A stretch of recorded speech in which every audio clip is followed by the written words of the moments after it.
We're calling to order CUSD 201 School Board meeting for June 18, 2024, and we'll start with roll call. Adina Hoover. Here. Whitney Rogers. Here. Jessica Radonio. Here. Carlos Avia. Here. Angela Steckity. Kevin Marin. Here. Leah Conover. Here. We'll rise for the Pledge of Allegiance. I pledge allegiance to the flag of the United States of America and to the republic for which it stands, one nation, under God, indivisible, with liberty and justice for all.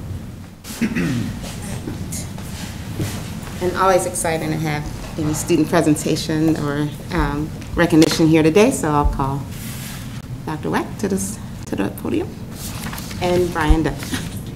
Oh, don't lean into Mike, it says up here. Okay, well, good evening, everyone. I'm Kevin Weck, and I'm the principal of Westmont High School, and tonight's a special night. We get a chance to recognize some of our student athletes who excelled this past spring.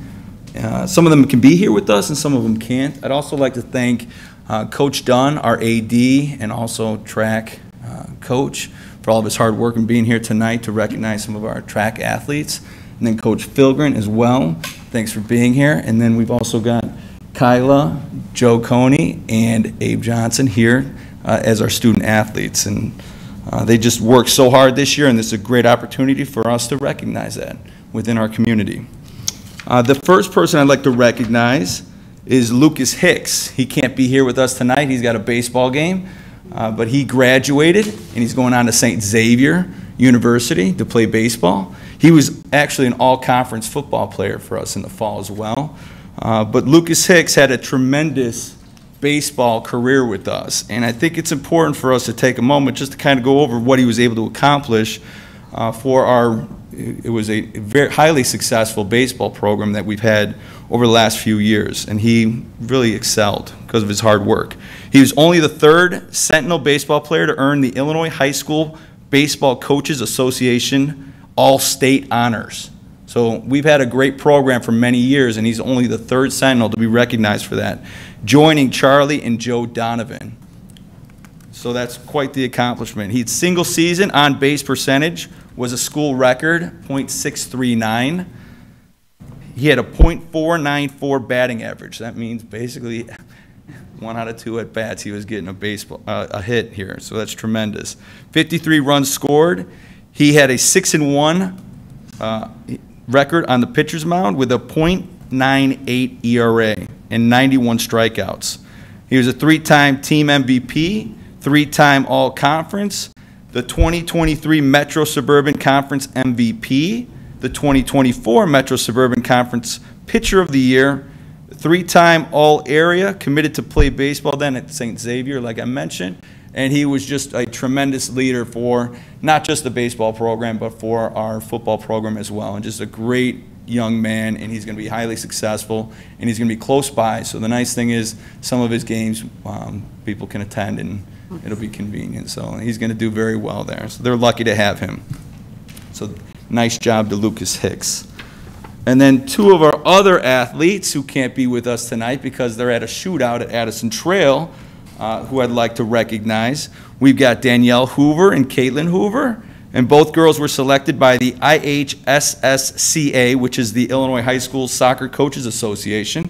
Danielle was selected as the all-sectional, and Caitlin received an all-sectional honorable mention. So they've been excelling in terms of their soccer, but right now they're playing basketball for us. So multi-sport athletes, and they are just tremendous leaders in their own right. And they're coming back. They'll be with us next year leading these programs. So we're lucky to have them. And at this time, I would like to turn it over to Coach Dunn, who wants to take a moment to recognize our boys' track team.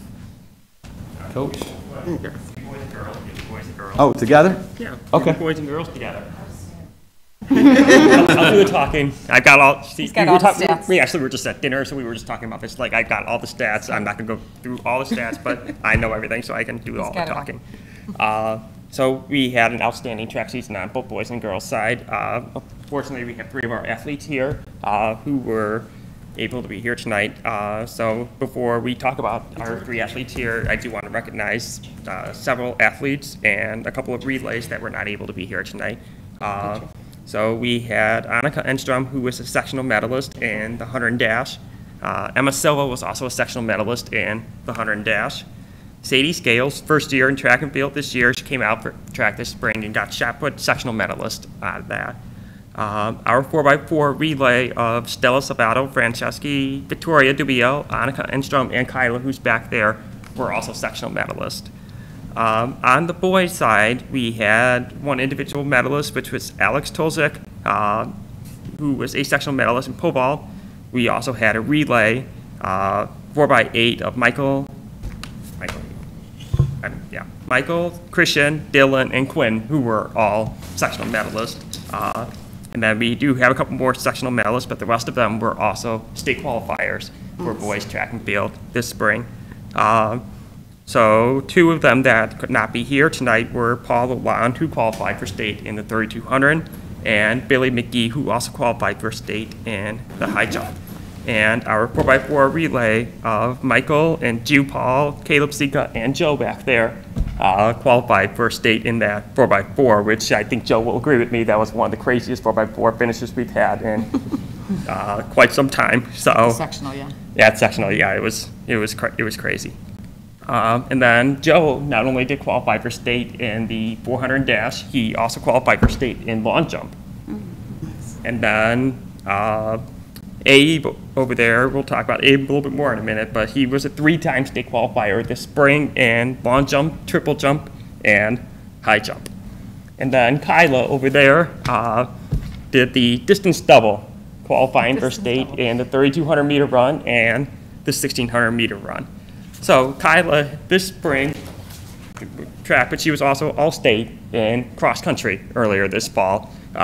Ended up running the fastest 3-mile time we've ever had in school history for Westmont girls, 17:41. Yeah, and we've had teams that were second place in state, so that's Got teams that were a pretty second place high in bar. state. We have never had a Westmont girl break 18 minutes on that 3-mile course at Detweiler until Kyla this past November. We have Kyle for 2 more years. Lots of great things, right? So, Kyla this spring, she was twice conference champion. She did 3,200 4x4 conference champions, and then she was the sectional medalist and state qualifier. And then this will be a recurring theme between Kyla and Abe, but we had several school records that were broken. She ended up breaking 4 school records along the way this season. She broke the indoor 800 school record in like the first meet of the season, I think, too, which is pretty impressive to do, is break a school record in the first meet of the season. And then she also broke the indoor 1,600 school record. And then, so she qualified to state in 32 and 16, and then you had the state prelims, and then you have to qualify from the prelims to the finals in every event except for the 3,200. So Paul went straight to Saturday on the boys' side with the 3,200. Everybody else had a chance to qualify out of prelims to finals for that. So Kyla had to run the 1,600 on her Thursday prelim, and she ended up setting a school record at the state meet in that 1,600 of 508.89, which actually broke a 30-year-old school record. And that person, that record that she broke, that runner was a state champion in 3,200 and 1,600. So it was pretty impressive. And then she came back on Saturday, and she ran another school record in the 3,200, ran 11:04.78 there, and broke also another 30-year-old school record by that state champion back in 1994.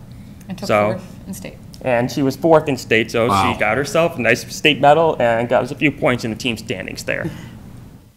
Now, Abe here had himself quite the weekend here in Charleston, didn't we, Abe?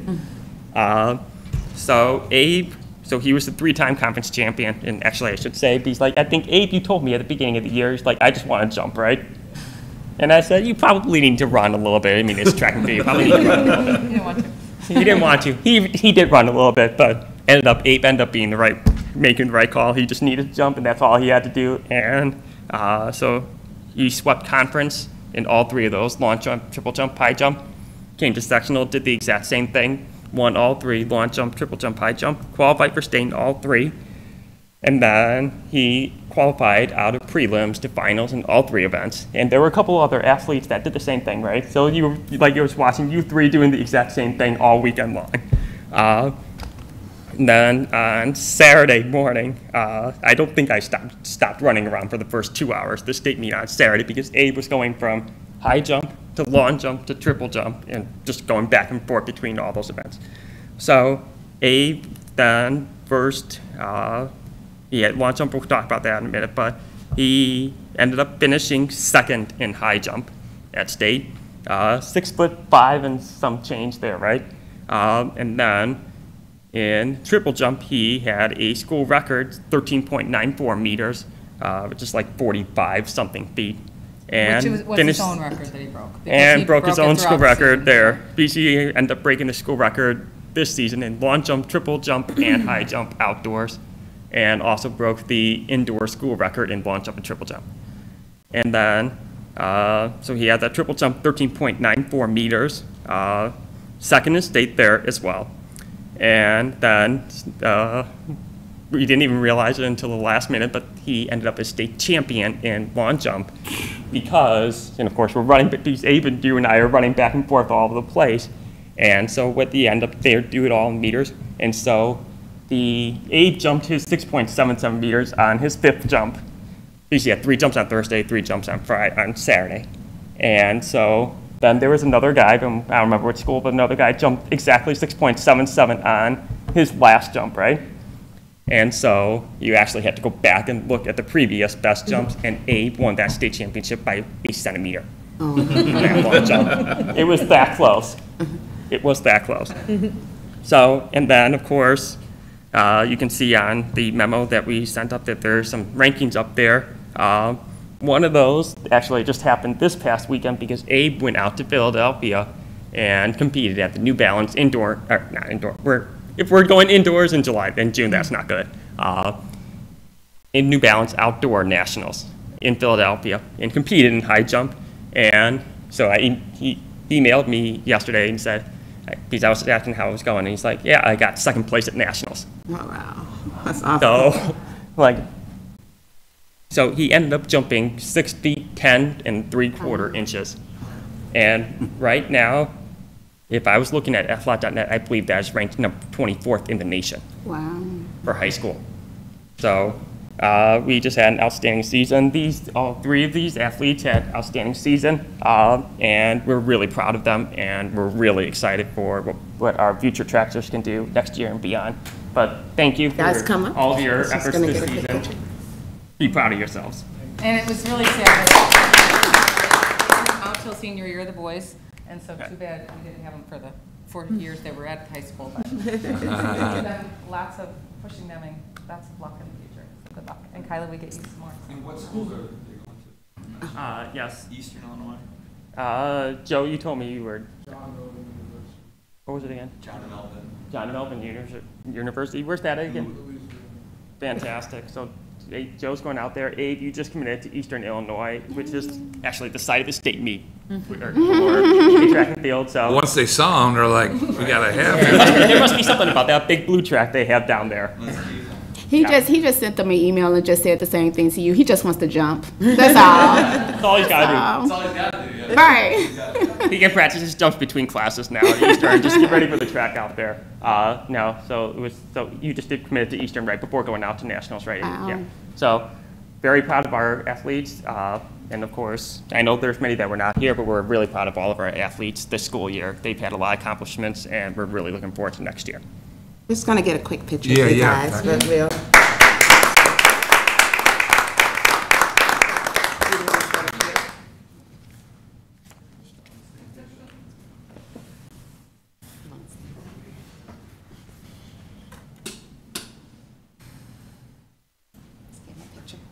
I'm just getting yeah. Just board president, board president. I'm here with the board and then with you guys.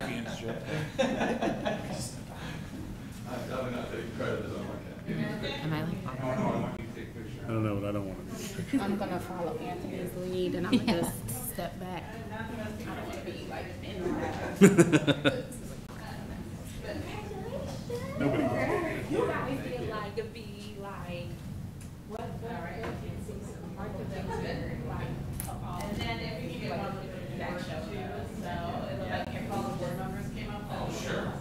All the board members? Hey, guys.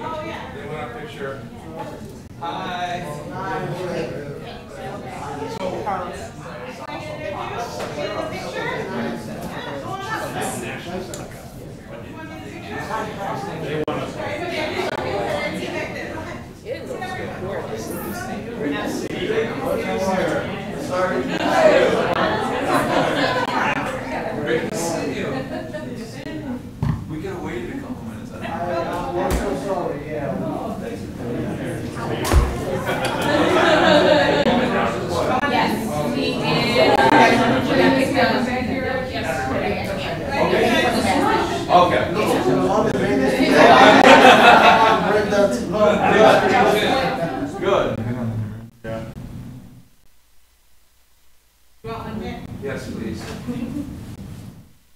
I want to make sure. We needed to eat it for the website. And then I'll send them to Brian so he can forward them out to anybody. Yeah, no, we want to put it on the website too. Thank you. Hey, Congratulations. thank you for giving us the opportunity. How you doing, Ann? Maybe we'll just go straight into the. I just started not feeling good this afternoon, so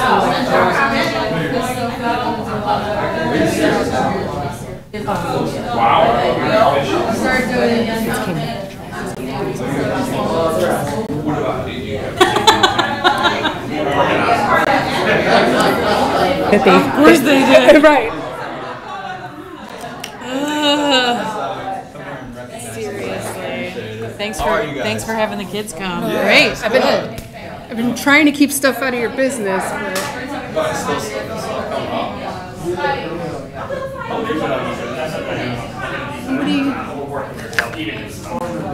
somebody called Susie that something about a cop. Told her something happened to Dylan's house. It's on Saturday night. I just heard recently. Just so you know, the microphones might be on.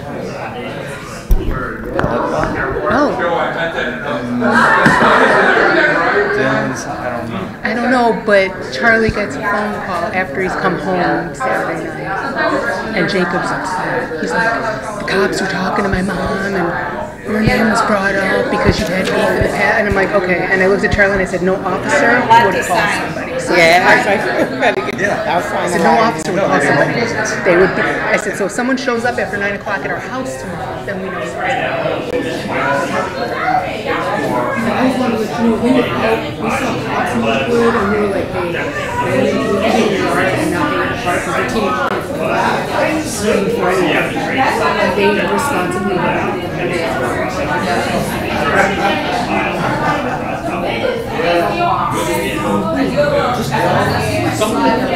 every time the last couple days I've dropped off, like I should see. I know, but I'm like. You gotta slide in the vote for. I know. I said, but nobody will ever come and call me. So did you guys already? I'm like, we did a mini moon.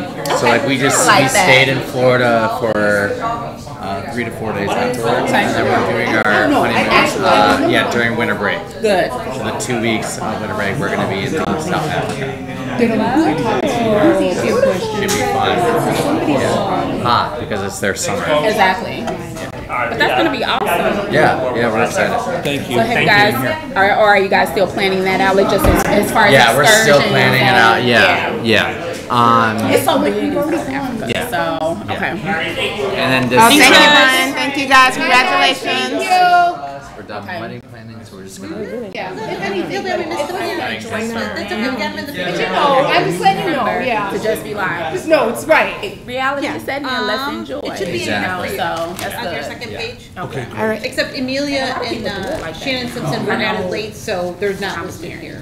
But you can write that. But yeah, Anita has it And then we didn't do our. So you guys, I'm just going to keep it moving with our next motion for closed session. Yeah, I mean, The chair will entertain a motion to enter closed session for the purpose of discussing personnel issues, student discipline, and superintendent evaluation. So moved. Second. Roll call. Ms. Redonio? Yes. Ms. Steckity? Yes. Ms. Rogers? Yes. Mr. Marin? Yes. Ms. Conover? Yes. Mr. Avia? Yes. Ms. Hoover? Yes. All right.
Started.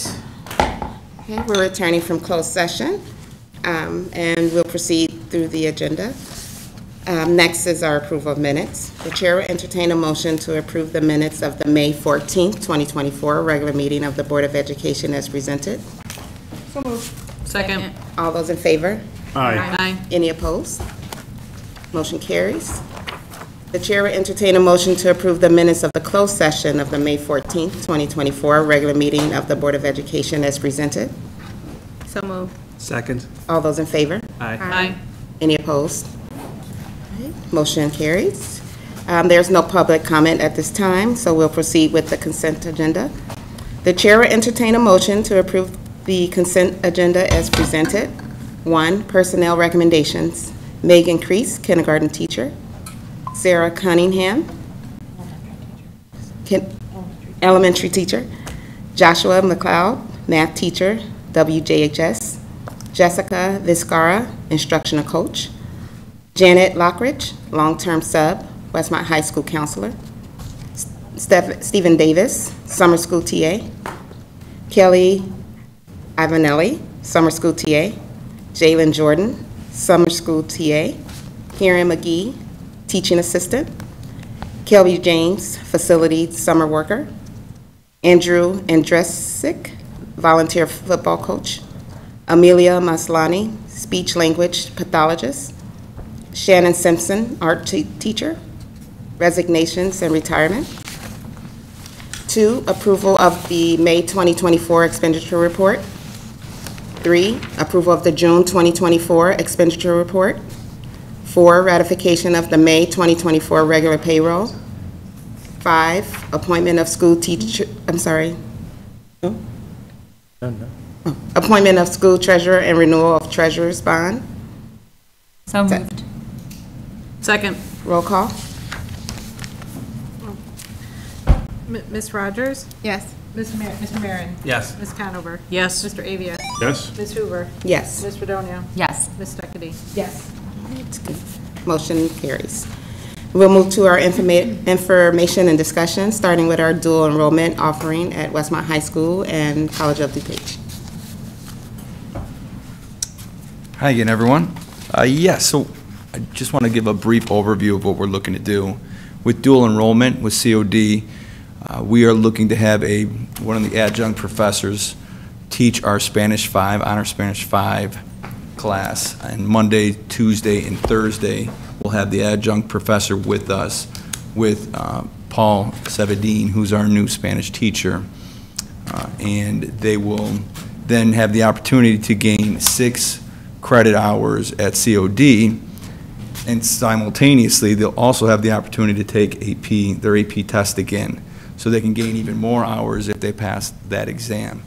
So I think it's a win for our students in terms of the time and effort that they're going to put into our Spanish program to be able to walk away with something to help set them up for success once they go on to college. Do you guys have any questions for me in terms of what that might look like? Does this come after? Yeah. I think we're asking the same thing. AP Spanish? You said Yeah, to take so their AP Spanish again. Okay. 4 is when. Got it. That's when they'll be taking their first test. It's a difficult test, and we thought, why not?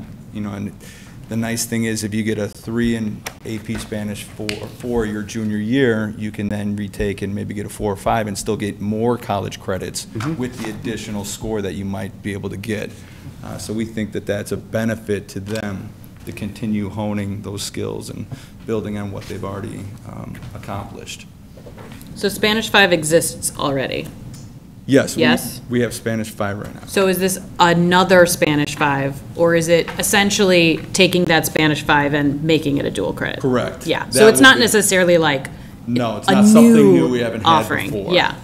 But now that we have AP Spanish and AP French, we thought this would be a good time to go ahead and take that Spanish 5 and kind of build off of that AP Spanish to give them the dual enrollment as well as another opportunity at the AP Spanish. Awesome. Yeah. So Like you said, it's more credits. yeah. So this Potential for more credits, Right. which is nice. it's going to have a specific focus for our students and an opportunity to continue gaining credits even after junior year. Now, they Yeah. can get if they score a 5, on their AP Lang their junior year, which is very difficult to do. Okay. We can then, their senior year, look at that Spanish 5, but then The dual making enrollment. it AP Lit or something along those lines. Because they could take the AP and the dual credits from COD and transfer it elsewhere. Yes. Yeah, so Yeah, like they'll you be able said, to it's take more those credit. credits, yeah. So how many credits are they gonna earn? So they'll be, with the dual enrollment, it's 6 semester hours. That's good. Yes. What is it currently now with just APs? Like with the AP course? Well, with AP, like you if said. they pass the AP Lang with a 3, it depends on the university, but they can get anywhere from Like- 6, 9. Oh, okay. Yeah.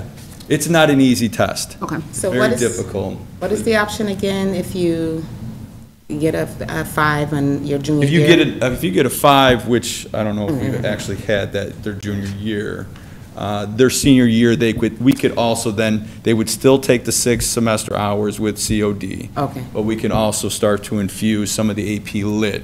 Okay. That is an even more difficult test.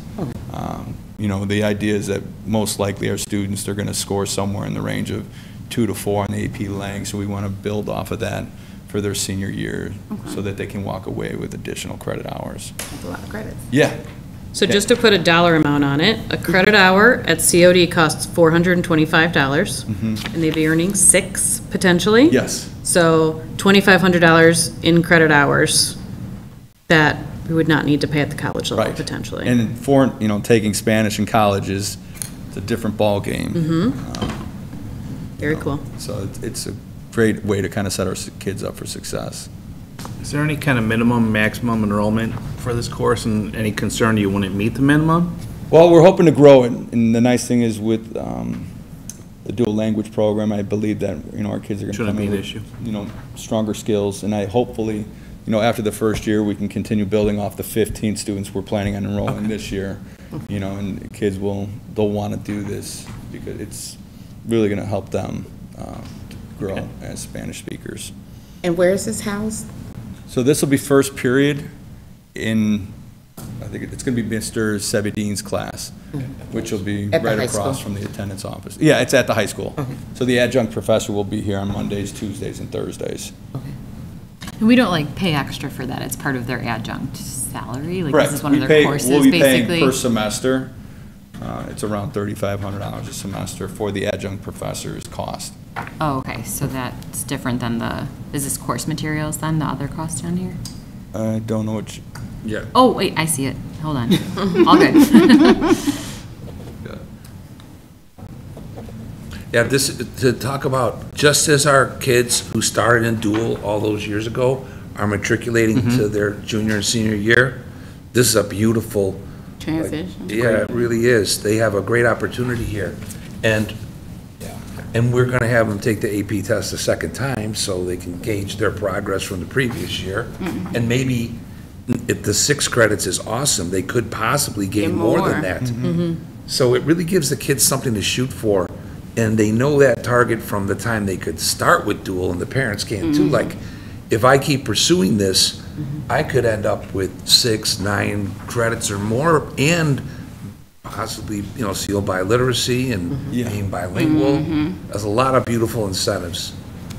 it's a great opportunity for our students, and we have a really strong, Ms. Gomez and Mr. Sebedine, they're jumping on this, and they're excited about it, so I'm really excited about this. I'm excited about it because I work for a Yeah. university and we're partnered with COD. Oh, there we go.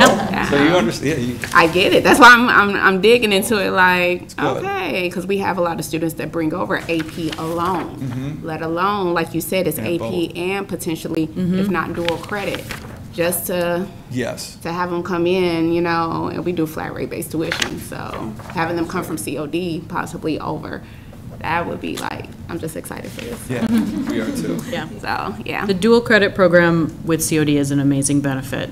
Yeah. Yeah. And COD is in our community, which is Exactly. beautiful, right? Like, I look forward to seeing more of this. For great. not just the dual kids. Right. That's what I was about Additional, to say. additional courses down the road. You're already there. Yeah. Is this our only one right now? Do We have any another dual credit one. math or? Well, so right now we have Incubator, which is a dual credit.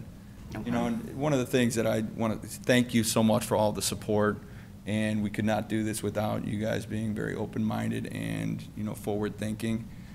We want to make sure that because we are, in my estimates, the #1 AP program in the country, I want to make sure that we continue to support that because our kids are thriving under those expectations and support, and it's really setting them up for success after high school. And this is something with AP Spanish that we understand the rigor and the difficulty of passing this exam. It gives them something else they can shoot for once they graduate, that they're not walking away with maybe a score they didn't like on their AP test that they took. But we have such a high pass rate with and success with our other AP programs, we don't necessarily jeopardize that right now because they're doing so well, and we're so proud of them for that. But yes, we want to continue providing as many opportunities for our students as possible, so we're always going to be open-minded in terms of what our student needs are. Innovation. Yeah, right? And we do this together, very collaborative, and appreciate the support. Thank you. Any other questions you might have? Thank you. Thank you. Thank you so much. Yeah. Thank you, Kevin. Thanks. Okay, now we're going to move to our E.O. Sullivan update.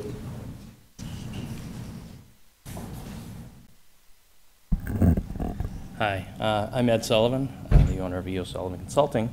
We've been working with the district for about 2 or 3 months, and we, if you remember from our earlier presentations, our process to engage the community is a 4-phase process, and we just finished phase 1. And so phase 1 is really about introducing what community engagement is all about. It's to really see, are there any issues out there that maybe the district or the administration doesn't know about. Usually you'll get people out and say, hey, we had one district didn't build a certain portion of their referendum, and 20 years later they were going to referendum again, and the district remembered it. And so that's really where we're introducing at a broad range, asking different broad questions on how the community feels about the district and various parts of the district. And so really, when we start phase 1, we start with messaging. We work with the district to talk about, what are the great things about the district? What are the challenges of the district? And we convey that to the public so they understand how we got here, what we're trying to accomplish, and some of the challenges that the district faces, and really introduce that we're going to talk about that over the next few months. And so that's messaging, and I believe you all have our messaging document that we have. And that will change. We're entering phase 2, where we're starting to talk about menu items and really getting into more of the nitty-gritty of community engagement and what's going on with the different projects potentially that are out there and solutions. We started with a community committee, and you guys the administration built a great community committee. 21 people, I believe, is what the final count was, were very well engaged. We're going to collect data 3 different ways, and your community committee is what we consider your informed group. And so we're able to get them a little bit more information and see how they may or may not change their mind from the beginning of when they learn about things all the way through the process. Because that lets us know what we need to do out in the public and how we potentially can change hearts and minds to what we want to do. And so we met with them, and I will go over some of the data that we got from them. We had public engagement. In essence, we put online a series of questions and sent out emails and had the public engage that way. There was, I believe, 78 members of the public went online and filled out the public engagement questionnaire after seeing, a presentation. And so that's really good feedback. But remember, it's solicited feedback, but we're not giving a drop-down menu of items for them to say, all right, I want to see this infrastructure or that type of teacher initiation. This is all genuine from them, and so anything that I talk about here is coming from your public, unsolicited, if you will. And that's all in feedback reports. And so I'll go over those real quickly. From the public itself, like I said, we had 78 members fill out the online version of this questionnaire. So question 1 was, what are our schools doing well? And in both the community feedback and the community committee, we're going to see a general theme here, that people believe that we have great teachers and great academics at D201, and they believe that the infrastructure is a needed item. And so we're going down the right path and starting to get good information from them. And so in question 1, and I'm dealing with just the feedback form summary from the public, your top 2, 3, your top 2 are teacher, staff, and academics, and so that obviously tells us that you know, people really enjoy what the teachers and the academics are doing here. But we do then see individual instruction up there as well, and so we like knowing that the public supports their schools, supports their teachers. That should really help as we engage the community going forward. What challenges do our schools face? Question 2, and what could we do better? Once again, you see academics and curriculum, that they really are focused on that, but now we're starting to see facilities, that this is a challenge that the public sees, and it's a larger percentage than the rest at 20% of all the responses. So once again, we see that facilities are starting to climb into their consciousness. What changes and improvements would you like to see to our schools? And here is an overwhelming number. 21% of all the respondents, 53%, or 53 respondents. Facilities are things that they would like to see improved in the schools. And so, once again, this is a community engagement process to talk about facilities and talk about the future of the district, so we'd like to see that as part of our data. And once again, early on data, we will get you much more detailed, concise data in the next phase, but this is a good start. What resources do our teachers and students need to be successful? Once again, facilities is the second on the list, and so we're as I said, we're seeing that theme. When we hop over to question 5, you know, we just ask a generic without any numbers, without any plans potentially to look at. We ask, are you willing to invest more in our schools to achieve some of the improvements discussed today? 55% said yes, and 30.8% said maybe. So in essence, when you add those together, you're looking at 86% that are open to some idea of investments in their schools, which means a tax increase, potentially. And so that's a high number. That's a good number to start with before we start getting into the details of, okay, these these types of infrastructure improvements with these plans at this tax effect. And so we'll get more data from that. And so obviously 14% said no. That's a low number for what we have done over the years looking at this. Question 6, we like to ask this question just to see where people are at.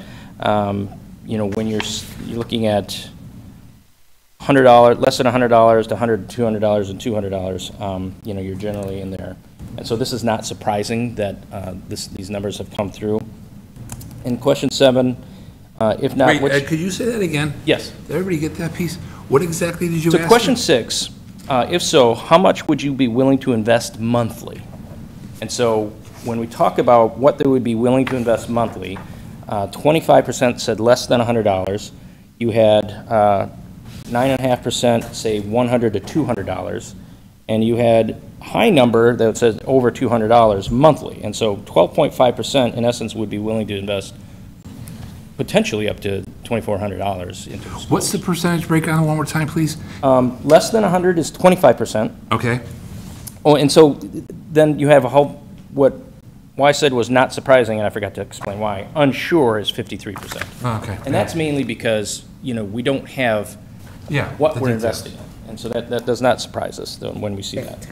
And so question 7 then plays off of question 6. If not, which improvements would be prioritized under the current budget and which should not be pursued? So obviously the highest level is infrastructure. So once again, people believe that even if you don't go to referendum, they still want you to invest in infrastructure. So this is clearly on the minds of the public versus the community committee. And so with what we're looking to see in the next feedback form summary for the committee, these are the 21 individuals that met, went through a presentation, got to ask questions, so we consider them the informed group. And for the data perspective, folks that are in the public, we look at those more of a passionate group, because if you're going to, and then in phase 2, when we do these community engagement sessions, if you're coming out to a session, you're a little bit more passionate about your schools. And so, and that could be good passion, and that could be bad passion. They could be angry, but we want to see all of that. And so the second group that we're talking about, the committee, they're the informed group. Once again, question 1, what are your schools doing well? Academics, teacher, staff, highest on the list. We certainly like to see that they believe that their schools are good, that their kids are being taught. That's what you want to see, which is great data to see off the bat. Question 2, what are the challenges do our schools face and what could be do better? Once again, aging facilities, small classrooms that have to do with the size of the facilities, those are your two highest. So you're seeing a theme play out in the community committee as well. Question 3, what changes and improvements would you like to see in our schools? Same theme. This time we have a new K-5 school that received 14%, upgrade facilities, also high up there on the list. What resources do our teachers and students need to be successful? Highest rated number is upgraded facilities. Once again, the same theme we've been looking at. Are you willing to invest more in our schools to achieve some of the improvements discussed today? 93% said yes or maybe. We would expect a high number from the informed group. These are folks that are buy into the community, understand the community, have deep roots in the community, and so they would want to see these schools be successful. So we would expect that number to be higher. It was interesting to see on question 6 that your unsure was much lower, and now you're looking at your highest level is $100 to $200 in monthly costs potentially. And so between the two, what that tells us is as you learn more, people will get more in tune and more would be more willing to help out on any potential referendum or whichever program that you decide to go with. But that question, that like many not answered? Certainly, it looks like people didn't answer it because there was 21 people that were in the committee. So these are the responses that we got. So do you kind of count them as unsure, maybe? No, I think when we take the response, it's the response you see in the numbers. And so at this point, we would say that there was only 5 people that answered that question in the community committee. Right. They just left it blank. But I was saying, how do you look at that? Do you look at that as, count them as an unsure group or? Unsure specifically. For that, okay. Yeah. So. Yeah, they just did not fill out that question. I just wonder how you look at that, and what do you take from that? Okay, so you're asking not necessarily on the answers, but right. Our perception of what that means. Right. Are they, I guess I wasn't at the meeting, so I don't know if they just were rushed to get through or whether they truly just, didn't want to answer it. Suppose we can ask that at the next meeting, which would be in July. July is the next meeting? Yeah, it's not surprising, I'm sure, people not answer that question first. Okay. And then question 7, once again, which improvements should be prioritized in the current budget?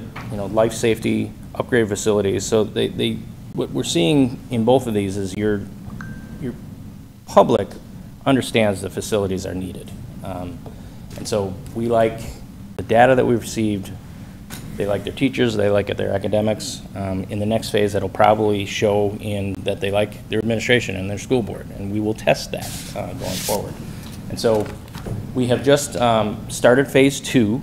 This is the report for phase 1, and we will come back at the end of phase 2 with obviously a lot more data, a lot more technical, to get you guys to the point where you have data, make a decision whether to move forward, whether to wait.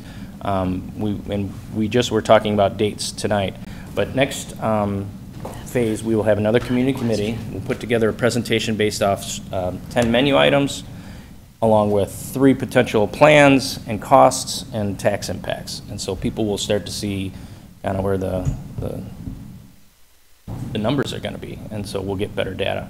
With that, we'll have probably 4 engagement sessions, 1 virtual, 3 in person, different times of the week, 1 on Saturday. The idea to get as many people in as possible, and they will still also be able to go online and fill out, see the presentation, and then fill out all these, after the presentation, in essence, the survey that we're going to also do. And so in this phase, we do a survey to the public. It's a phone survey. It will go out to the entire public for about a week. It'll take another 3 days for us to analyze that data. And at that point, I believe at some time in the end of July, potentially, we will come back to talk to you guys and give you our recommendation.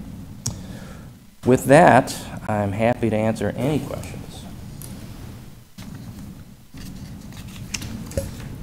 Are you able to see, or are you able to speak to kind of what was the mixture of the 78 respondents? Was it mostly, do we know, was it mostly school families? Was it mostly families within our school community?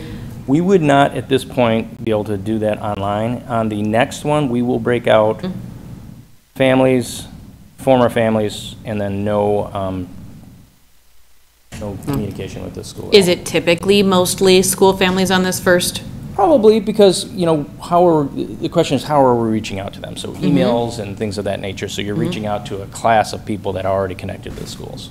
So then with that said, with these kinds of like, this kind of answers to the survey and whatnot, can you make any kind of assumption as to what we're gonna look like going into July with like feedback? Can we assume all of these numbers will drop off by 50%? Can we assume that they'll, like, is there anything we can? We know probably close to 70% of the people don't have affiliations to the school.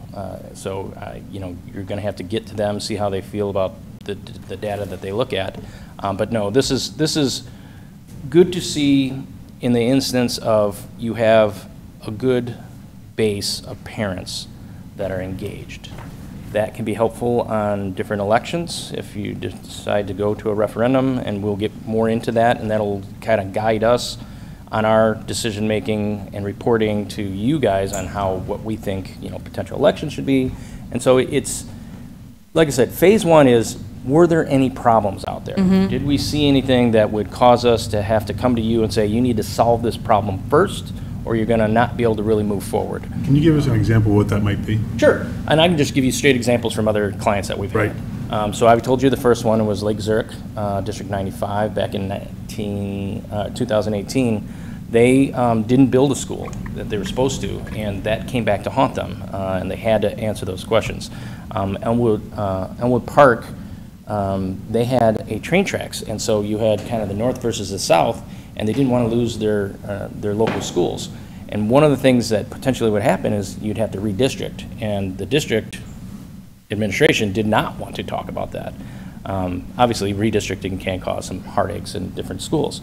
But the public came to us early and said, well, we want to know about that. What is your plan? And so things of that nature is what we want to make sure that there's nothing out there. And sometimes we just get good data, you know, and that's great. Okay, thank you. Sure.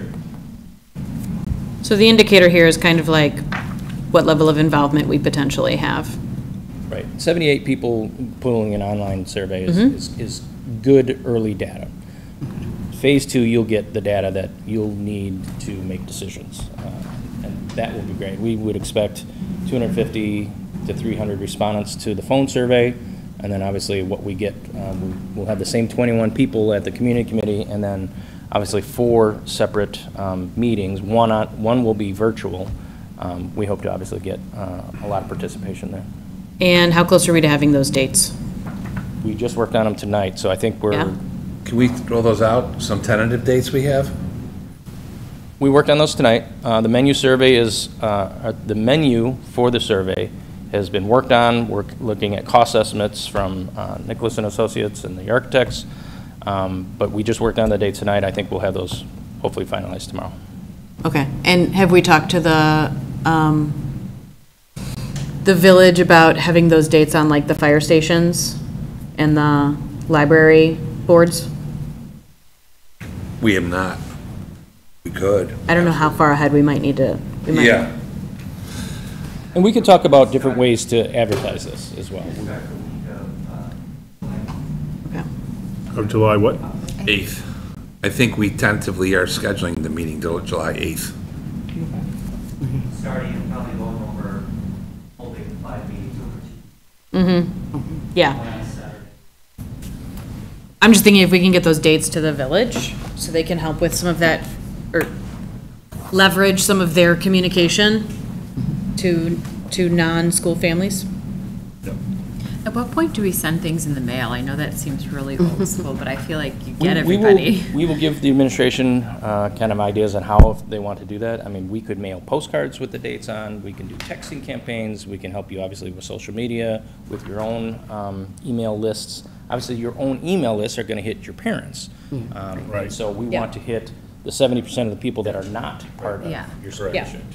Correct. And the survey that we do is also modeled and weighted to your community. And so you're not going to get an oversampling of seniors or an undersampling of, people not associated with the school district. And so we'll make sure that happens as well. It's By scientific. phone. I'm sorry? By phone. By phone survey, correct. Non-seniors by phone. You're going to get a sampling of non-seniors by phone. Well, one of the questions, there'll be roughly 24 questions. One will be age, and so we'll be able to break it down by age. There'll be cell phones, there'll be landlines, all the above.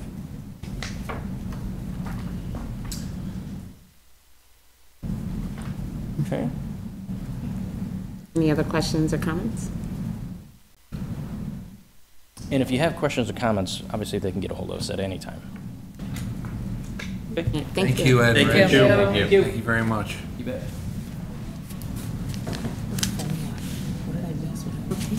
We're going to move ahead with our quality review. Oh, nobody spoke of it? No, so that's got to be from the I online have it survey. pulled up on It here, didn't but come up. I'm not sure how to get it on the. What was the inside? Ask control booth. I don't remember. Oh, And it here must it have is. been phone lines. They filled it out that night. All right, so I have really cool data to share with everyone today. So we had our end of the year in-depth data review, quality reviews at the end of the year with every building. And, that's that full slide deck with over 100 slides that we go through. We dig into subgroups, we dig into the different assessments that we gave this school year, and we reflect on our action plans. I pared it down a lot, so you weren't here for hours tonight. But this is just an end of the year update with highlights. Feel free to ask any questions, and I'm happy. But we are going to send the board the entire, Yes. for those who are interested in I'll send you reviewing it. everything. Very excited. Yeah, and on Thursday, I think Shannon's going to get that sent out to you all on Thursday. So at the beginning of the year, if you all remember, this is really small print, but we set these big goals this school year. So we used our data from last school year, and we set these big goals for this school year. So we have been reflecting on them throughout the entire school year to make sure that we were on track to meet these goals. We've had quality review 3 times this school year with those big in-depth data reviews, but at every single principal meeting, which is every other week, we've been talking about our data, our attendance data, our academic data, and we've just been really relentless on talking about data and making sure that we were able to meet these goals this school year. So I'm going to report out today on iReady, IAR, and SAT. That is not the only data that we use. We really believe in formative assessment data, so that's what we use for all of the time throughout the school year. These are just our big end of the year assessments that we're reporting on to you right now. So iReady, we set our goals for kindergarten, first and second based on iReady because they do not have state assessment data, but you can see our goal for ELA proficiency for kindergarten, first and second was that overall kindergarten through second would be 65% proficient. Kindergarten, 72% are leaving on level this school year, 67 in first grade, and 46 in second grade. You can see when the percentage of students that started the year on level, you add the fall numbers from mid or above and early on to get that. So for instance, kindergarten, 47% began the year because you're going to add the fall 13 and the fall 34 in that blue and green category, and we're ending the year with 72%. So they've made some pretty impressive growth in ELA kindergarten through second grade. Here's kindergarten through second grade math. Our goal for math was 50% because last year their proficiency level was much lower, it was in the 40s. So you can see that kindergarten is leaving at 66% proficient, first grade 58%, and second grade 39%. You can see that second grade, only 7% of them started on level, so while they didn't make that 50% goal, those students grew a lot this school year. Okay, this is where Things are extremely impressive. So we're going to start with math.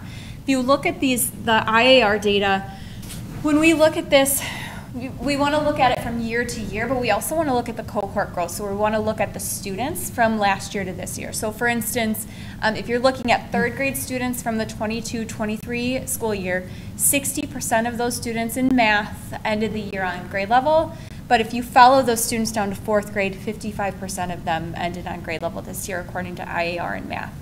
That was our only cohort of students that decreased from last year to this year in all of ELA and math throughout the district. They also started way higher. Yes, they did. They did. They started at 60%. So, so if you look though, fourth grade to fifth grade, those students made 18% growth. Fifth grade to sixth grade, 13% growth. Sixth grade to seventh grade, 16% growth, and those students from seventh grade to eighth grade made 19% growth in math. That's some pretty impressive data. So the other thing I want to say about the IAR, especially at 6, 7, 8, is this is the year that we are transitioning with our plan. So we're doubling the math minutes, we're adding curriculum, we're adding math leadership that we haven't had in a long time. So this is unbelievable growth, but we are anticipating even greater success next year for our students. And they started the year at 27% and ended up the year at 41, 42, which is really impressive.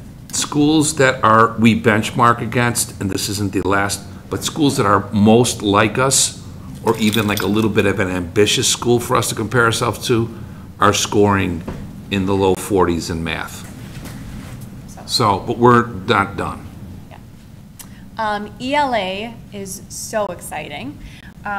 So if you look at third to fourth, they made a 4%. Those students grew 4%. Fourth to fifth, they grew 5%. Then when we get to the junior high, if you remember, the junior high just adopted Amplify. They had a huge push this whole school year for all teachers are ELA teachers.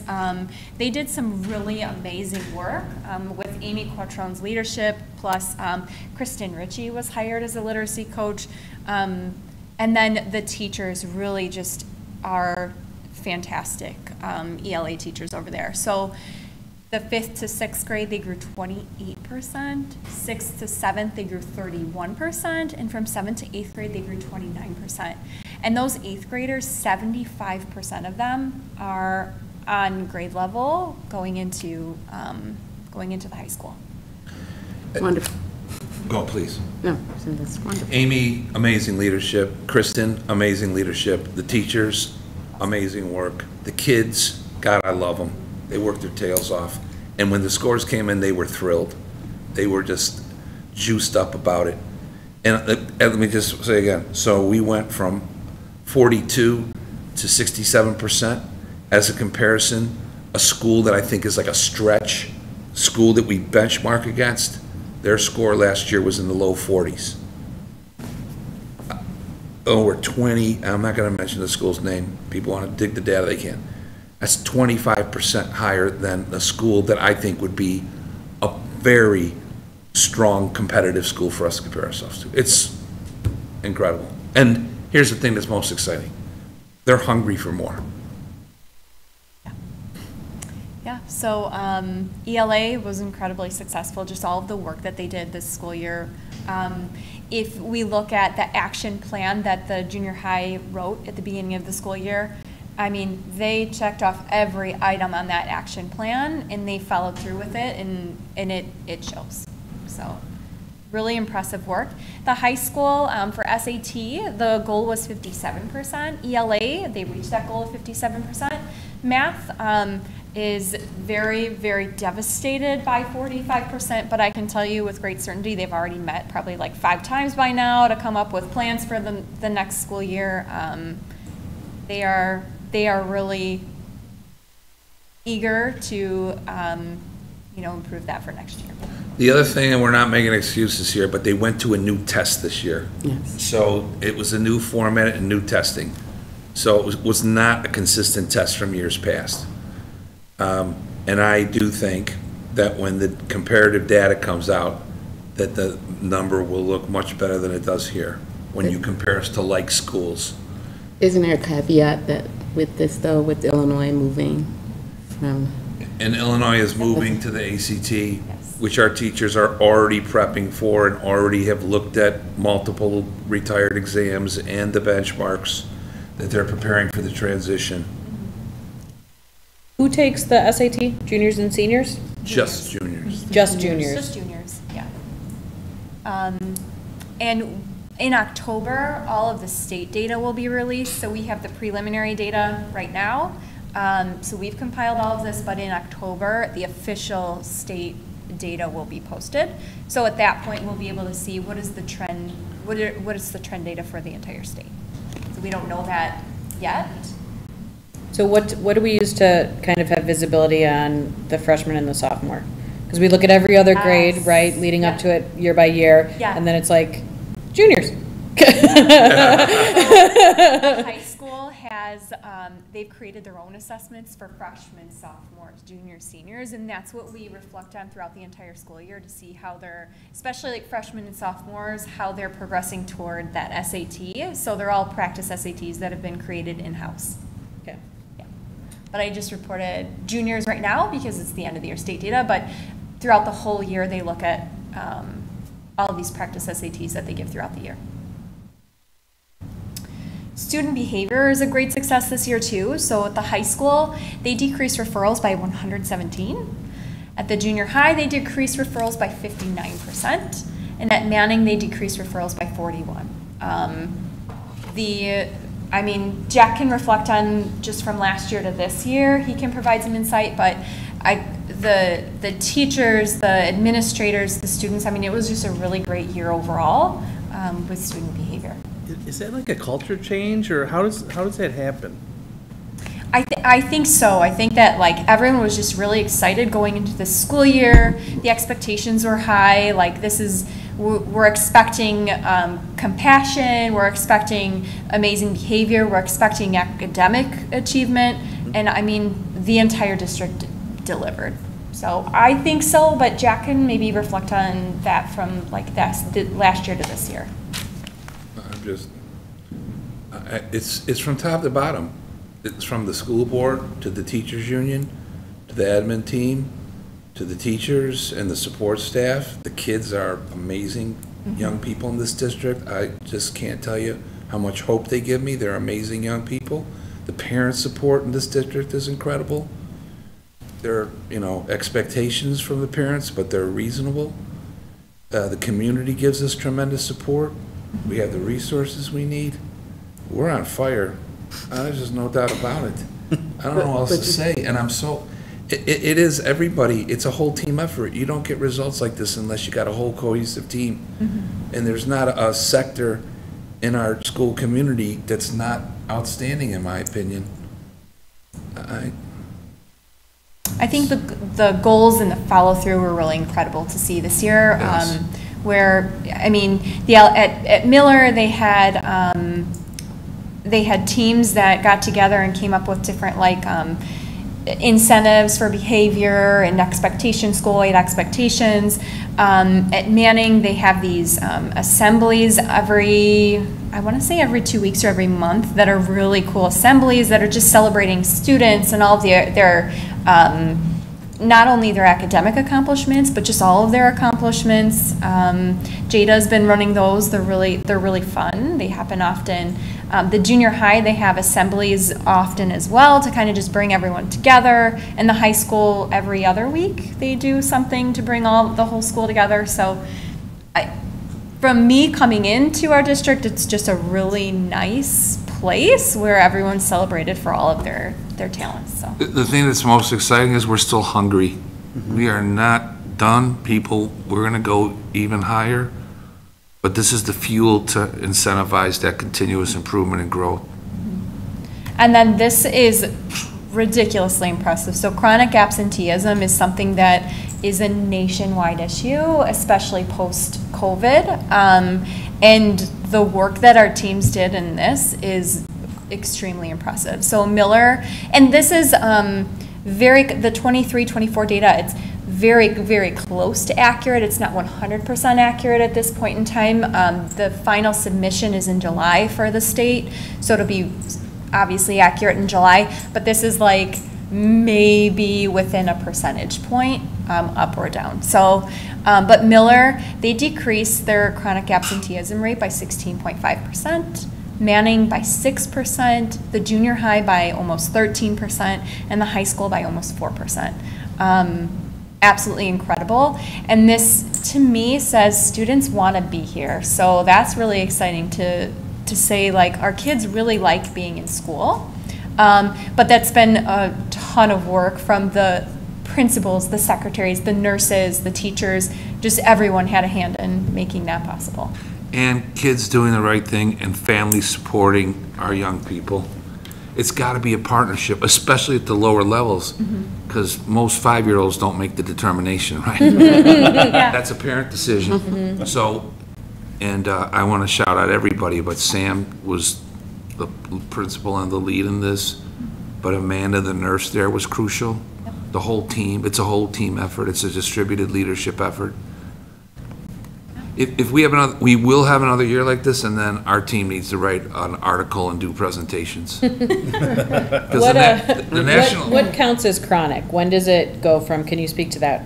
Yeah, so they miss 10% of the school year, so it averages about 17-ish days. Okay. So our motto this year was no more than 5, which is well below that 17 chronic rate, but you know, we know that kids are going to get sick, and we know that there are times when kids need to stay home for various reasons, but 17 absences feels like a lot, so. Yeah. I'm excited to see what this does next year with the tweaks to the calendar, too. Yes, that calendar is really exciting. Very so, interested. Yeah, nice work on that calendar committee.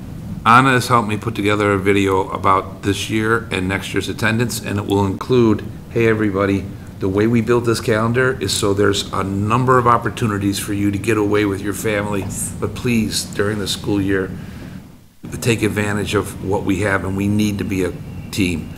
But I think the national chronic absenteeism rate is in the mid-20s right now. So we cut ours in half, and it was a whole team effort again. And that affects our school ratings, doesn't it? It does, yeah. That goes into that whole summative designation score. Some of the best high schools, reputation-wise in Illinois, are no longer exemplary because of their lack of chronic absenteeism.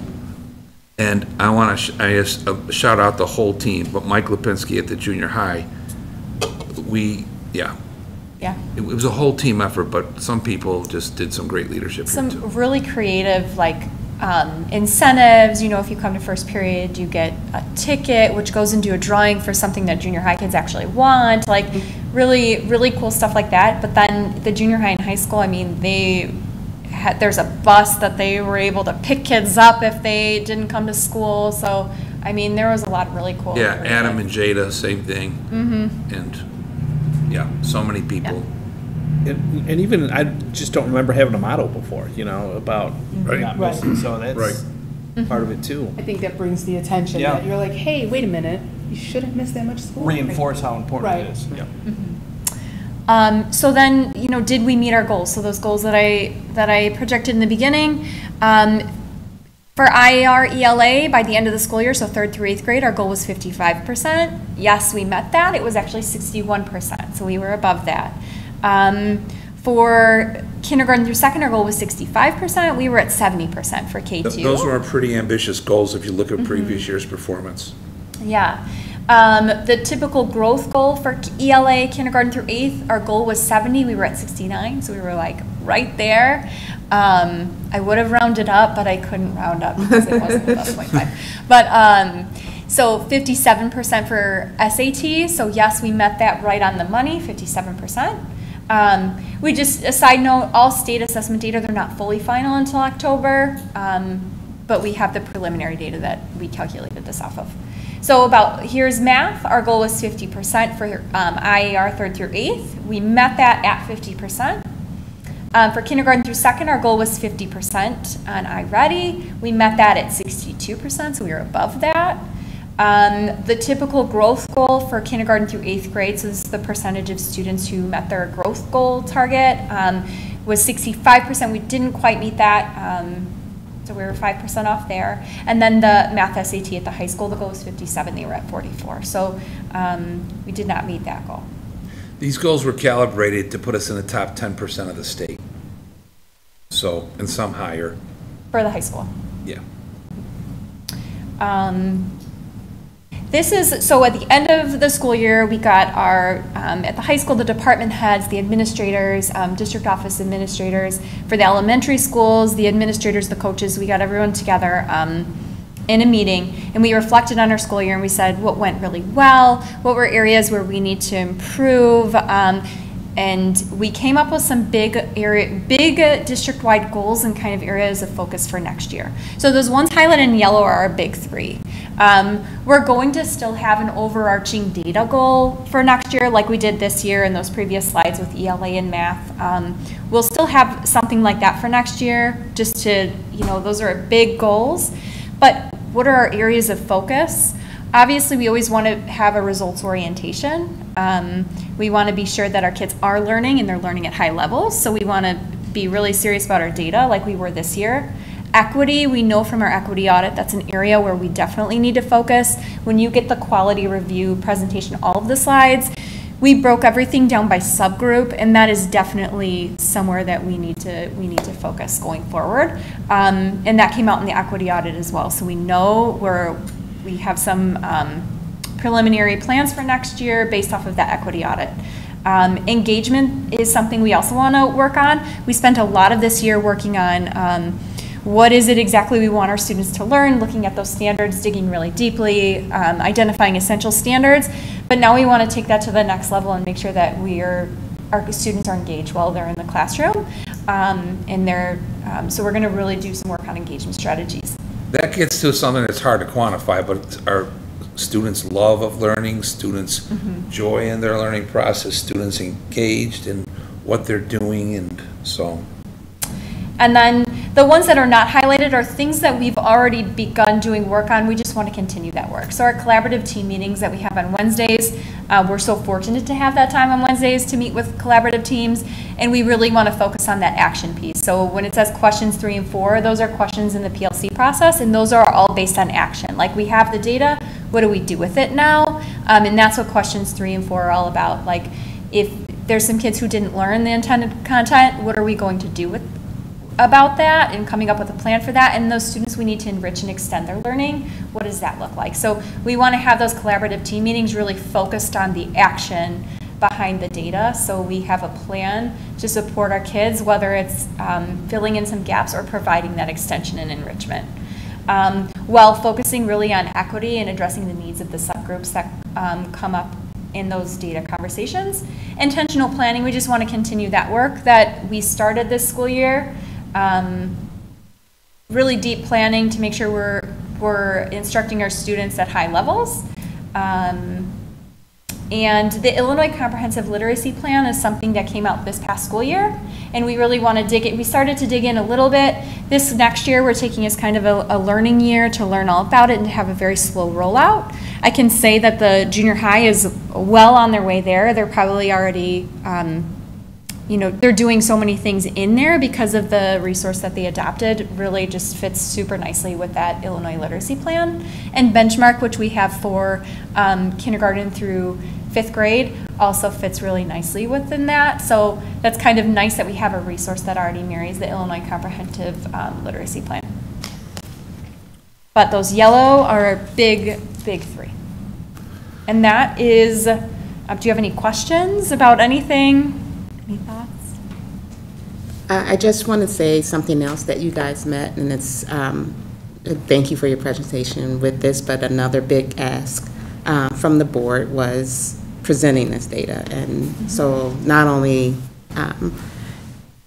getting SMART goals and getting buy-in from all the teachers and students, but also presenting that to us. It's something we've asked for, at least since I've been on the board, and you guys have delivered with that. So I thank you for that, because it's wanting to be informed on what's going on, how our kids, and you've done it midway through and at the end of the school year. So thank you, and kudos to all the work that you are doing with gathering, with planning, meeting after meeting, so. Yeah, thank you. And it really, like, the success of the schools and the teams in our buildings wouldn't be possible without you all, so thank you too.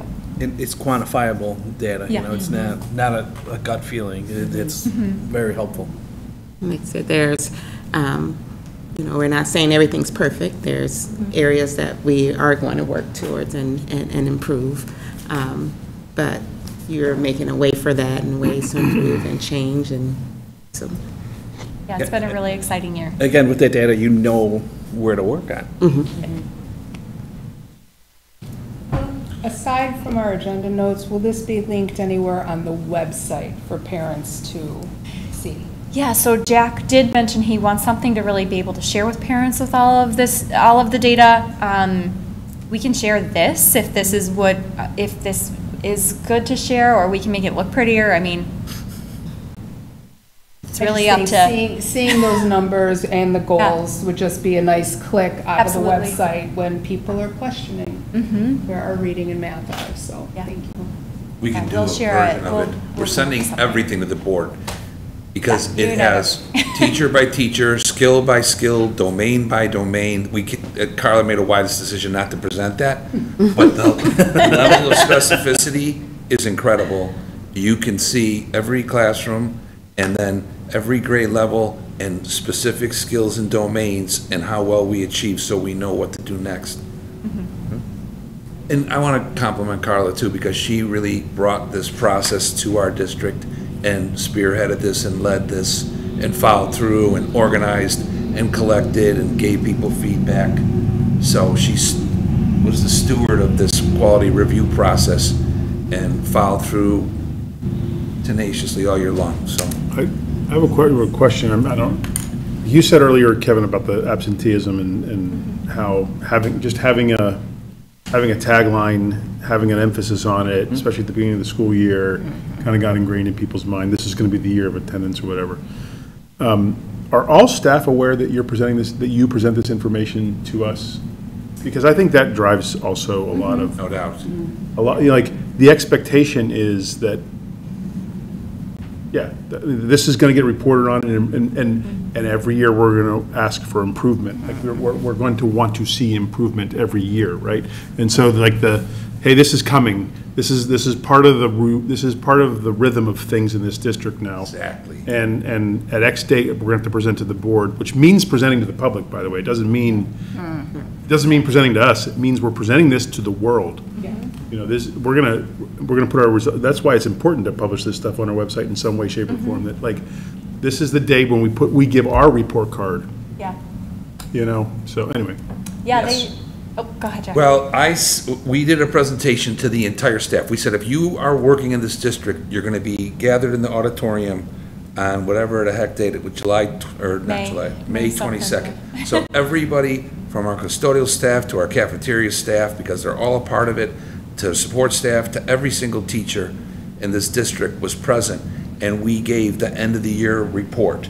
Now, I sent that to you as part of my superintendent evaluation, but we celebrated all these things. To Carlos's point, this is part of the rhythm of the district, that people know what gets measured gets done. We're going to follow up, and it's going to be on public display. Sorry to interrupt you, but it's going to be on public display. Public display. Down to the detail, right? And so this is important. Yes. Not by teacher. I didn't. Yeah, I know. I just want to make certain that we said that. No, but in the point, yes, this is our public to everybody. And the most beautiful thing is it gives us the opportunity to celebrate all the incredible work. Because I'll tell you what, the teachers, staff, and kids worked their tails off this year. But Jack, you got to come up with new slogans, because these kids know these slogans. So you guys got to get creative.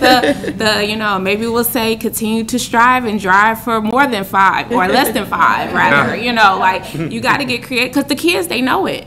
Yeah. They like, it makes a difference, and I think like what Carlos was saying, what everybody has said.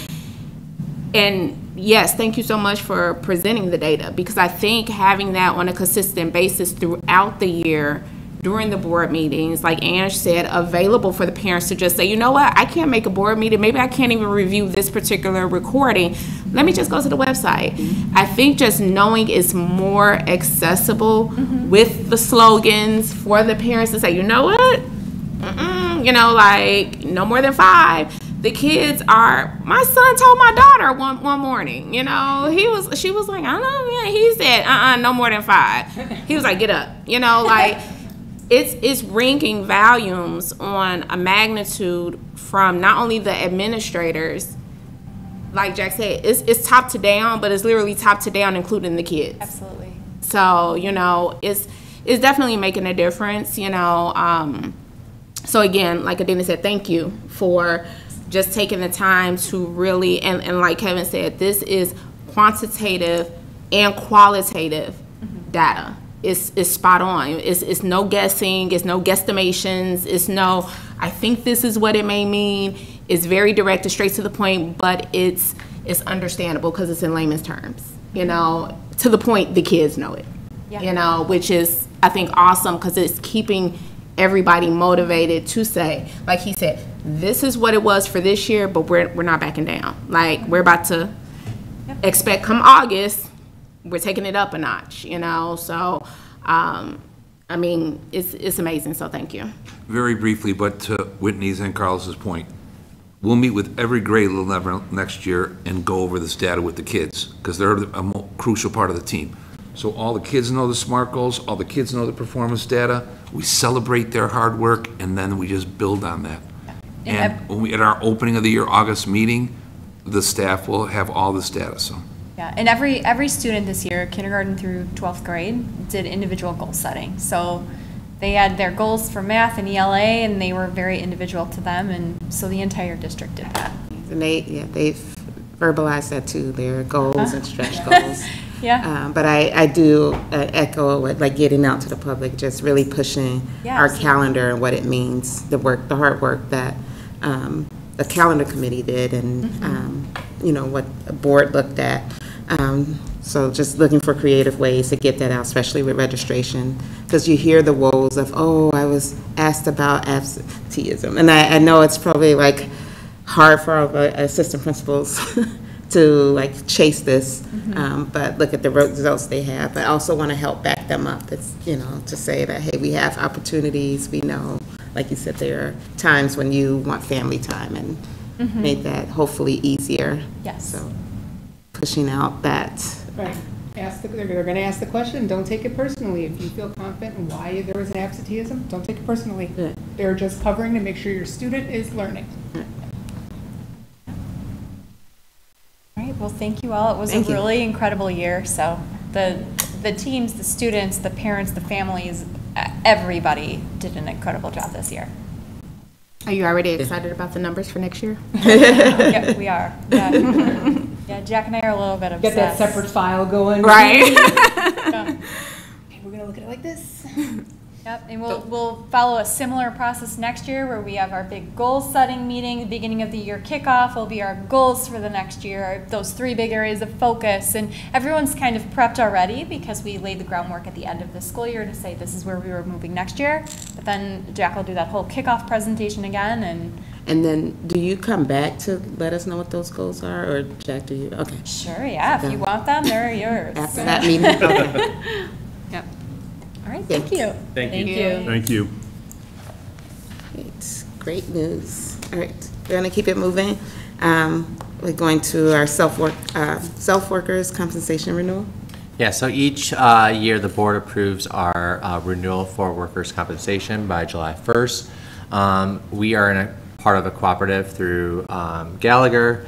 They notify the district after our May board meeting. So, you know, unfortunately, we have to discuss it and approve it the same night, which isn't best practice. But you know, the deadline is July 1st. So, looking at each annual increase each year, the cooperative looks at the last 3 previous years. So dating back to fiscal year 22, 23, and this current year 24, they do a formula to calculate 25's increase for renewal for workers' compensation.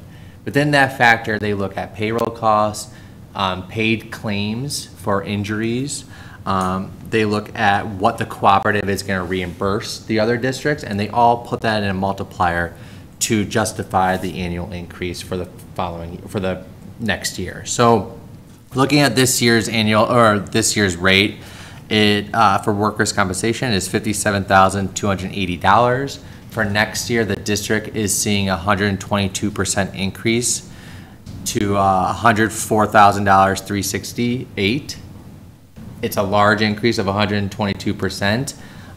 The driving force of that is the last 3 years, the district has paid a significant amount of worker compensation claims.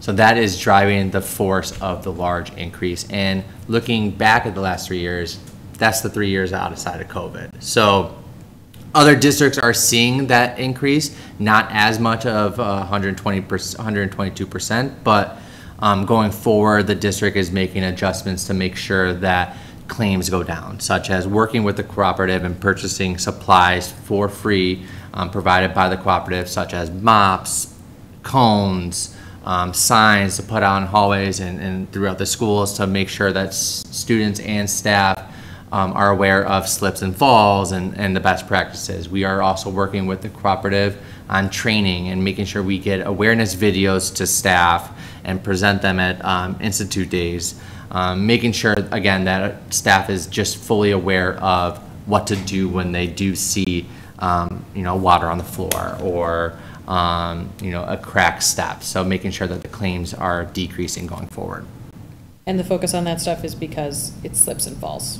Correct. Are like 95% of workman's comp. Yeah, so the fiscal year 23 and 24, the large claims are slips and falls. We saw a large number of injuries with staff on, water on the ground or, ice outside. So those are the significant claims that are paid by the insurance company. So that's why we're targeting those slips and falls awareness more, because that is the bulk of our claims. Would there be any kind of safety to the kids? Because I could see slips and falls happening because of all the water bottles.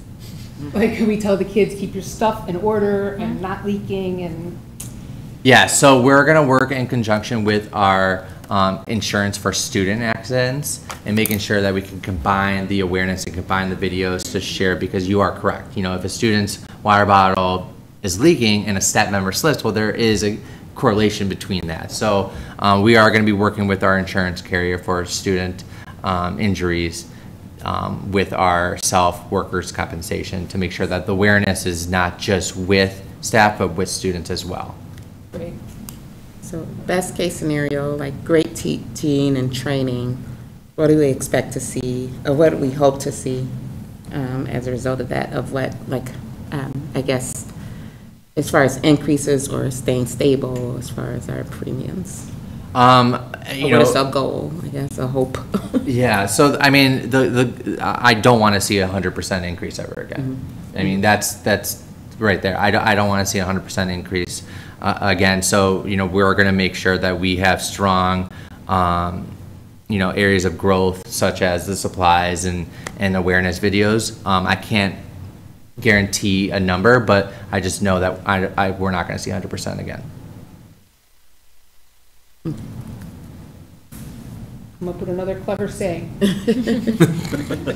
the safety dance. I don't know. The insurance company worked with us. They sat down with myself and Mandy, who is our accounting coordinator, who goes through workers' compensation and went through, person by person, where's the growth, what happened, and all of those individuals. So they did work with us on notifying and what to do going forward. So just want to ask this to be fair. Like, I know the cooperative was great for us and money savings, but is there any thoughts or where you would say we have to rebid, or are we still probably at the best savings we could be at? Yeah, I at this time there is no interest in leaving the cooperative.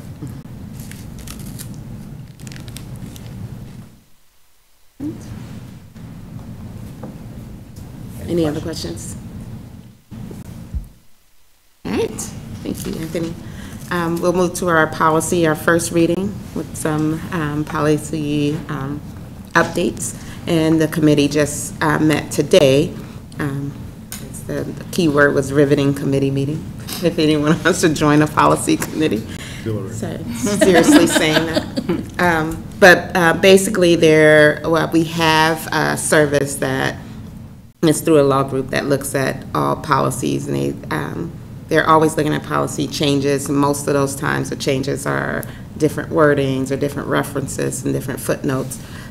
It's the biggest consideration taken in with some of those small changes was Title IX and how they looked at some of the references and how they read through the policy. So we really didn't have anything major, but we have to review it, we have to approve it, so it's available for board members to look through. But just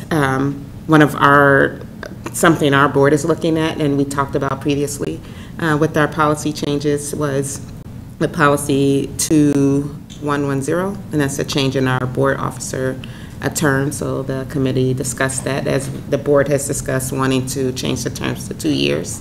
And it would be not including this year, but moving forward for the next time we go through officer elections. But we can discuss it more. I think the board kind of spoke with what they desired, but the policy committee is proposing that change. Correct.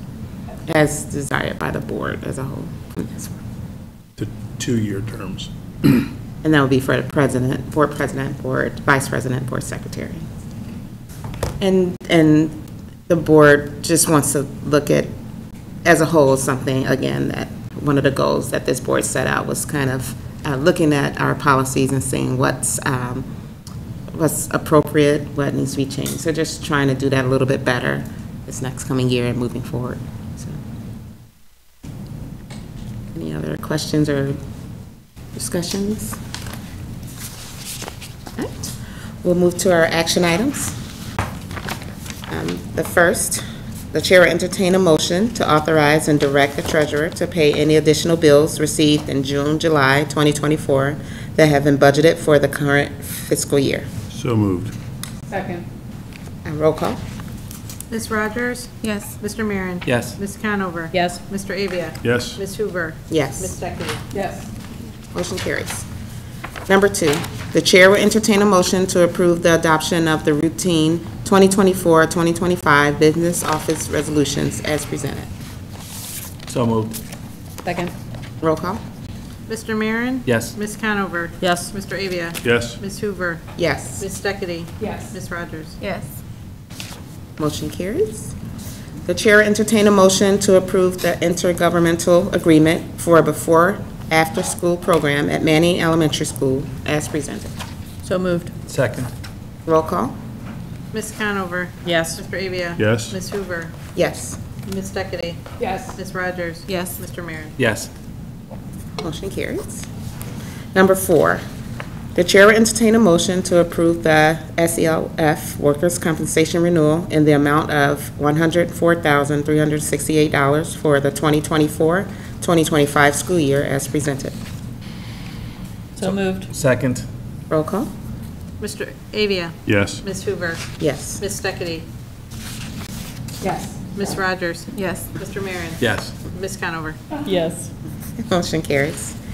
Number 5, the chair will entertain a motion to approve the memorandum of understanding 2024-2025 for the dual partnership with Community College District 502, College of DuPage, and Westmont High School as presented. So moved. Second. Roll call.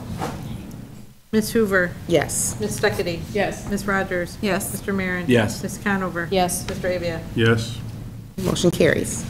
And number 6, the chair will entertain a motion to approve the termination of employment with the following support staff member, Dawn Marchese.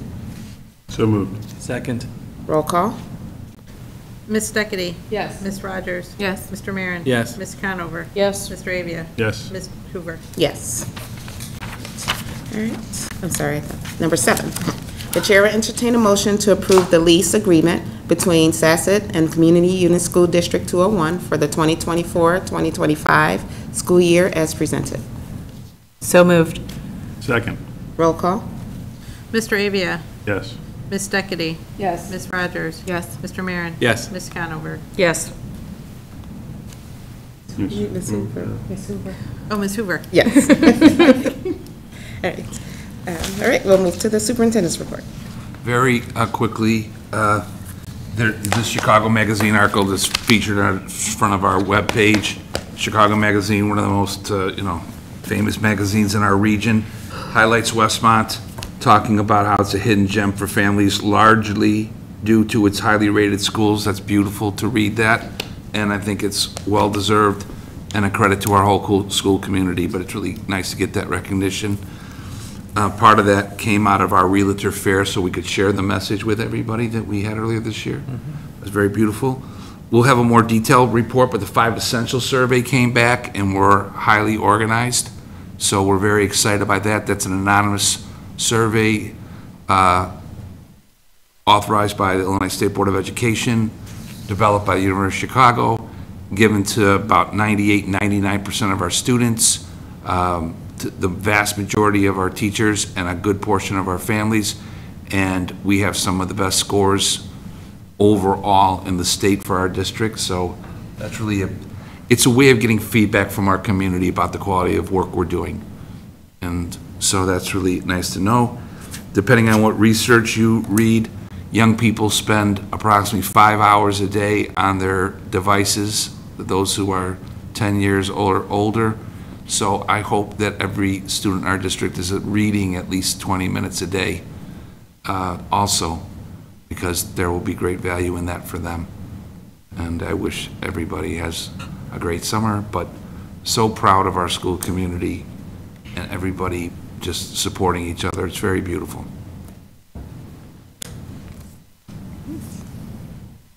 Any questions for Jack? All right, board reports. Not much going on, but school never ends. Everybody's in camp, summer school, everybody driving back and forth to the buildings, so the kids are still active and ready to go. On a side note, not necessarily a board thing, but in cooperation with the Park District, next week at the high school, you can come see the, it's called the PVPN. I believe it's PVPN. With the Park District, their theater program is going to be performing at Westmont High School, and we do have some students in our district that are in the play. So next Friday, Saturday, and Sunday, 2 shows on Saturday and a Sunday matinee. So come on out and see all the kids and all the hard work, kids and adults. There's some parents in our district in the play as well. So yeah, come visit and see them. We discussed our policy committee, but I just want to remind our community to, if they haven't seen us celebrate some of our Westmont High School students, please take a look at that. They deserve all the accolades. All of our student athletes, they're working so hard, they're doing so well and showing their commitment to not just academics, but they're balancing that hard work with hard work on their respective sports, scholastic bowls and things like that. So I'll always celebrate our students, but it's just really kicked butt this year. Yeah, like they really did. Our baseball team says they usually have, the high school usually has their sports time, even the junior high, they have their sports assemblies where they honor these kids, but I'm glad we had a chance to honor them, a few of them here, but it just speaks to the level of what's going on in our school. And I think, again, everything that we're doing academically and the teacher support and the teacher trust and everything that it shows elsewhere and outwardly. So we're doing great things here. There are many things over the summer. Just take a look. There are many things our parents are doing, our junior sentinel groups. So keep your eyes open, but I'll go over some of these future meetings and events if you guys don't have anything else. I think the registration is open for the Hoop Fest for the Junior Yes. Sentinels. Might be worth mentioning. It's becoming a great annual thing to see all of our students back and raising money for a great cause. So, again, keep your eyes open for all dates and advertisements. But with that, all buildings will be closed June 19th, 2024 to honor Juneteenth. So happy Juneteenth. All buildings will be closed on July 4th in honor of Independence Day. So happy Independence Day for everyone there. Enjoy. And our next CUSD 201 school board meeting will be July 16th at 6:30 p.m. Also keep in mind that we have some things happening with our committees, so stay abreast with our website. We'll put those out there. Can you say it's going to be at Miller School? Oh, yes, sorry. The next, our next board meeting will be on location at Miller School. So July 16th. July 16th. 16th, it says 18th. Exciting. Okay. Is it July 16th? Mine says it says 18th in here. Oh, okay. Did I have it right? 16th is the date that's on the calendar, I think. Yeah. Okay. July 16th. Okay. At 6:30 p.m. at Miller Elementary School. In the gym? Materia? Oh, you know Gym what? It's materia? in The gym cafeteria. Cafetorium? It's in the updated board meeting. Caffeinasium. Where it says board meeting. But it is an auditorium too. Caffeinatorianism. Cafenasia. We'll get back with you with that term. Date changes. All right. Adina, So did you it's want to cover the board meeting, how the time is changing effective July 1st? Look under Yes. communications, I would say, yeah, see, that's where it was. Okay, yes, so I'll read this. Moving forward, all board meetings will start at 6:30 p.m., effective July 1st.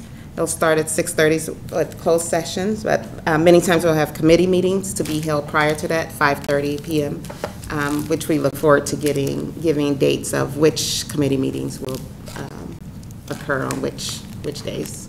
But we're hoping to streamline, or planning to streamline most of those committee meetings to be before board meetings. An evening with 201. Yes, join us. All right. The chair will entertain a motion to, I'm sorry, I do that, no closed session. The chair will entertain a motion to adjourn the June 18th, 2024 regular meeting of the Board of Education. So moved. Second? All those in favor? Aye. Any opposed? Meeting adjourned.